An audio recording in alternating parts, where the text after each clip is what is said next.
Pagkatapos ay isang pilang ngiti ang sumilay sa aking labi at gumawi ang isang manong na nagtitinda ng balot. Manong isa nga po, 18 manong ha? Maagap naman ang matanda at daling binigay sa akin ay isang balot. Binasag ko ang itlog pagkatapos nalagyan ng suka at asin. Nakangising bumaling ako kay Senyorito Calix. Senyorito, ito, tikman mo. Inosenteng tinanggap nito ang itlog. Ano naman to? This is just an egg? Aba, minaliit ang itlog. Tingnan mo nga na maigi, senyorito. Sinuri nitong itlog pagkatapos nalukot ang matangos na ilong. Yuck, smells weird.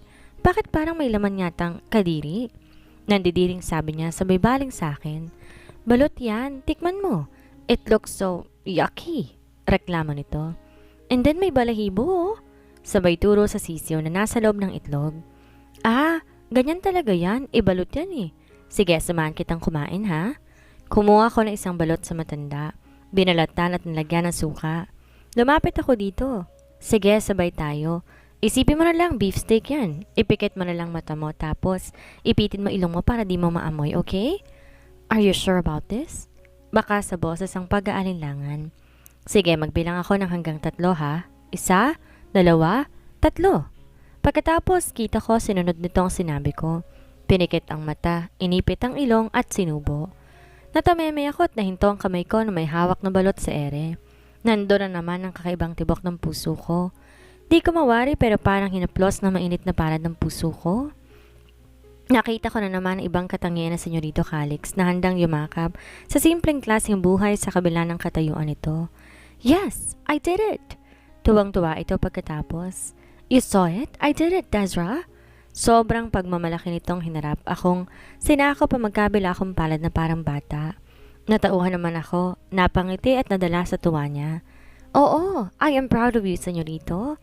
Sinabayan ko to sa kasiyahan. Nagtatalon kami sa tuwa, para mga batang nanalo sa palaro. Habang kalaunan mas na-appreciate ko to. Gumagaan ang pakiramdam ko pag napapangiti ko to, kahit sa mga simpleng bagay lamang. Ilang saglit napahinto kami sa katatalon, napatitig sa isa't isa.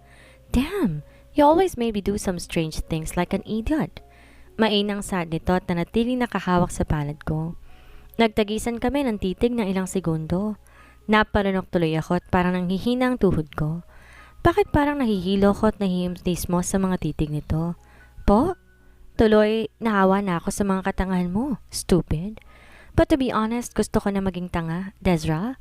Nagbitaw ang kanang palad nito na nakahawak sa akin, tsaka dinala sa pisngi ko. Maging tanga dahil sa walang katapusang ligaya. Senyorito! Humugot to na malalim na hininga at bumitaw sa pagkakahawak sa akin. Nakatitig pa rin ito at bayamay bigla nagsalita ang matanda na nagtitinda ng balot. Ineng, 40 po lahat, sabi pa nito. Agad ako nagbawi muli sa tensyon ng paligid. Umayos ako ng tayo. Kung alam lang nitong ibig kong dumausdos na parang likido sa lakas ng tambol ng puso ko. Walang sabi-sabi, hinarap ko ang matanda. Paraan ko yon para makataka sa titig na Senyorito Calix. Dumuto akong pera sa bulsa ng uniforme ko at akmang ibibigay sa matanda nang agad akong pinigilan ng Senyorito Calix. No, I will pay. Sabi nito sabay kuha sa wallet ng pera. Agad inabot sa matanda. Here, Manong. Nagulat ako sa 1,000 binigay nito. Di talaga nito alam ang mga do's and don'ts sa ganitong klaseng lugar. Teka, ang laki niyan. Walang sinsilyo si Manong dyan ha, senyorito. It doesn't matter. Sabi nito tuluyan ang binigay kay Manong ang pera. Keep the change, Manong. Pahabol pa nito at agad tumalikod. Nagulantang tuloy ako sa ginawa nito. Ang laki pa kaya ng sukli nun. Nakangusong nakasunod ako dito. Teka, paano ka nagbayad doon sa fishbowl at sa isaw, senyorito? Nagdududa ako. Na-keep the change na rin. Tipid nitong sagot. Ano? Di ka ba nasasayangan sa pera, senyorito? Ang hirap kayang kumita kahit malit na sentimo, tapos ipamimigay mo ng ganun kadali? Pangaral ko habang sumusunod dito. It doesn't matter at all. As long as napasaya ko sila, masaya na rin ako at saka nag-e-enjoy ako. Kalmang sagot nito. Napatikom ko ulit ang bibig sa sinabi nito at biglang natahimik. Oo nga, marami rin naman pala tong pera. At saka kahit gaano pa karami ang pera ng isang tao, ay hindi yan mabibili ng kasiyahan. Tama naman to. Tahimik lamang ako nakasunod dito. Do you want some drinks? Alok nito sabay baling sa akin. Isang tangulang aking ginawa. Tumalikod to at pagkatapos sumaglit na to sa isang tindahan na nagbebenta ng buko juice. Diretsong titig ko sa likod nito. Pinilit linawin ang kabuuan nito pero parang lumabo atang paningin ko at lalo nag-iinit ang talukap ko. Kanina ko pa pinakiramdaman ang sarili pero pinilit kong hindi pansinin. Masakit ang ulo ko at katawan. Nangangalit ng hihinang kalamnan ko. Parang lalagnatin talaga ako hanggang sa pawang umiikot na mga bagay sa paligid ko. Nahihilo ko at parang mabubuhay sa kinatatayuan ko. Hey! Si senyoritong papalapit pero hindi ko naaninag. Masama ng pakiramdam ko at gusto ko magsalita pero di ko kaya ibuka ang bibig ko. Sobrang nahihilo na ako. Desra? Baka sa boses ni Senyorito Calix ang pag-aalala. Nang wala tumakuang sagot mula sa akin, hanggang sa tuluyan na akong nawala ng balanse, natumba at nawala ng malay. Kanina pa paroot parito si Calix sa loob ng VIP room na inookupa pa ni Desra. Nag-aalala siya na sobra para dito. Di niya alam pero yon ang tamang ilarawan sa kanyang nararamdaman sa mga sandaling ito. Kanina pa siya hindi mapakali. Bigla namang kasing nawala ng malay si Desra at napagtanto niya, nag-aapoy ito ng lagnat. Di niya maiwasan sisihin ang sarili dahil pinilit nitong isama sa walang kwentang trip niya sa buhay. Giniya niya ang sarili sa tabi ng kamang kinigaan ng dalaga na naupo sa isang bakanting silya. Kanina pa to hindi nagigising. Maingat na ginagap niya ang palad ni Desra. He brushed his lips on her back palm. Huli na mapagtanto niya ang ginawa. Jesus! Tinaig pa niyang taong may asawa sa pag-aalala. Isang katok ang pumainan lang sa silid. Kasunod, bumungad sa kanyang personal doctor niyang si Dr. Villanueva. Lumapit to sa gawin ng dalagang nakahimlay sa kama. Wala pa ring malay. Inayos ito ang swero at pagkatapos bumaling sa kanya. Mr. Dankworth. Ito ang unang bumasag sa katahimikan na namayani sa loob ng silid. The patient suffered from fatigue. Gladly she's now fine. All she needs is to have proper rest. She loses a lot of energy. She needs to regain it for her complete recovery. Don't worry too much. Anytime tomorrow, she can go home, Mr. Dankworth. Si Dr. Villanueva kay Calix. Napatango-tango ang binata. Sa narinig sa doktor, nakahinga siya na maluwag. I see, tipid niyang sabi. Ilang segundong nakalipas, nagpaalam na si Dr. Villanueva. Muli, napatitig siya sa dalaga. Di niya maiwasang maawa. She works multiple jobs, selling bibingka, doing cleaning, hindi ganyan na nasa malamig na opisina. Oo, magkaiba sila sa lahat ng aspeto, ngunit napahanga siya sa lakas ng loob nito. Despite poverty, she's strong, persistent and independent. Maybe she isn't perfect in other aspects, but for him, she is ideal among millions of bitches. Agad kong ginala ang mga mata nang magkamalay ako. Kumirot bahagya ang likod ng palad ko, yun pala, dahil sa swerong nakakabit doon. Tumama paningin ko kay Senyorito Calix na nakasandal sa mahabang sofa na umidlip. Naalala kong huli naming ginawa at pat ako humantong sa ospital. Bahagya ako nakadama ng pag-aalala ng tuluyang naalala ang lahat. Nakakaparwisyo pa ako sa amo ko. Hinanap agad na mata ko ang orasan. Mag-uumaga na pala. Ganon ako katagal nakatulog at ganon ako katagal sinamahan na Senyorito Calix sa loob ng ospital. Kailan makauwi na ako at baka nag-aalala ng inay ko? Muli, binaling ko ang sarili sa gawin ni Senyorito Calix. Nandun na naman ang pamilyar na kaba sa dibdib ko. Ganon ba ang pag-alala nito sa akin at di ako nagawang iwan? Buong magdamag akong sinamahan ng amo ko. Hindi. Nakukonsensya lang to malamang. Napangiti ako na mapait nang sumagi sa isipan ko. Napangawi akong bahagya ng tinigal ng swero sa likod ng palad ko. Akma sanang bababa sa higaan ng bigla, nagising si Senyorito Calix. What do you think you're doing, Desra? Nakatiim bagang tong nakatitig sa akin. Gusto ko nang umuwi, Senyorito. Stay and rest. Liing utos ito sa akin. Nagdilim ang mukha ng amo ko. Mukhang galit. Di ko alam isasagot ko pero pinilit kong maging kalma habang nakatitig sa mukha nito. Bakit kasi nag-aalala na sa inay, Senyorito? You don't need to worry about that. Mas alalahanin mo ang katawan mo? Pero Senyorito, nakakaistorbo na po ako. Kaya ko naman na ang sarili ko eh. Kayang sarili? Very stupid. You fainted. Seryosong tura nito. Okay na po ako. Kaya ko. I'm worried. Biglang putol ito sa sasabihin ko. Po? Bing ka ba? Sabi ko nag-aalala ako. Seryosong giit nito. Napangiti ako na mapakla. Totoo ba ang narinig ko na nag-aalala to sa akin? Sa naalala ko palagi nitong sinasabi, hindi ito nag-aalala. Bakit ito mag-aalala? Sino naman ako para lalahanin? Sino naman ako para lalahanin niyo po, senyorito? Ngiting pilit na pinakawala ko. You are my responsibility. You are my maid, Desra. Sobrang diin na pahayag pa nito. Hindi ako nakahuma sa sinabi nito at ni isang salita o ungol man lamang walang lumabas mula sa lalamunan ko. Oo nga naman, maid ako, ni Senyorito Calix. Siyempre nag-alala to dahil nga naman maid niya ako. Pag nagkakasakit ako, sino maglilinis, maglalaba? Bakit sa tuwing naririnig ko ang papel ko sa buhay nito ay nagsisikip ang dibdib ko? Para bang may masigit na akong gustong marinig? Anak ng... Ayoko ng pakiramdam na to. Kailangan ko munang makahinga. Hanggat maaari, i-distansya ko ng kaunti ang sarili ko sa amo ko. Marahas akong tumayo at nilagpasan ito.